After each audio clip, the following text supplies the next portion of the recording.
Саламатсызбы, өзүңүз тааныштырып өтсөңүз?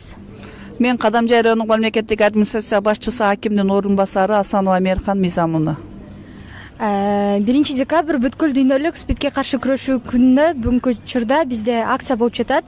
Ошолор жөнүндө өзүңүздүн ой пикирлериңизди айтып өтсөңүз.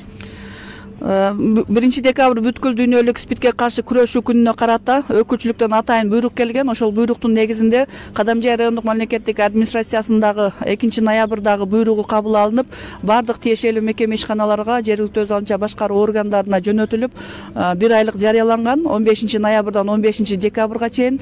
Ошол жарыяланган 1 айлыктын алкагында бардык мекеме ишканаларда, жергиликтүү өз алынча башкаруу органдарында ар түрдүү формадагы иш-чаралар өткөрүлүп атат. Чоң рахмат. Ушул СПИДти биз кандай кылсак жеңебиз, же болбосо өзүңүздүн мындай өзүңүз ой пикирлериңиз жана сунуштарыңызды айтсаңыз. Өзүңүздөргө маалым болгондой, ошол СПИД 1981 жылы АКШда ошол СПИД оорусу аныкталган. Кийин 1988 жылы бардык өлкөлөрдүн саламаттык сактоо министрлигинин чогулганын негизинде ошол 1 декабрь СПИД күнү деп жарыяланып, ошондон бери мына 33 жылдан бери биз СПИДке каршы күрөшүү күнүн белгилеп келебиз. Бул ооруга каршы профилактикалык иштерди жүргүзүш керек, бардык калкка, элге маалыматтарды жеткириш керек. Ошондо гана ар бири өзү үчүн сак болуп, гигиеналык талаптарды сактаганда дагы бул оорунун алдын алса болот деген ойдомун. Бүгүнкү интервьюңуз үчүн чоң рахмат, саламатта болуңуз. Рахмат силерге да.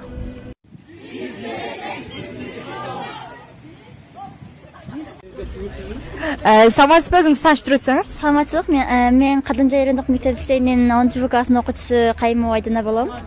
Азаматсыз, анда эмесе 1 декабрь кандай күн? 1 декабрь бул бүткүл дүйнөлүк СПИДке каршы күрөшүү күнү. СПИД жөнүндө өзүңүздүн кандайдыр бир маалыматтарыңыз барбы? Ал жеке гигиенаны сактабагандан кан аркылуу жугат жана ал 7 айда же 1 жылда билинбей жүрөт. Андан соң билинет дагы, оору күчөп, ал өлүмгө чейин алып барат. Азаматсыз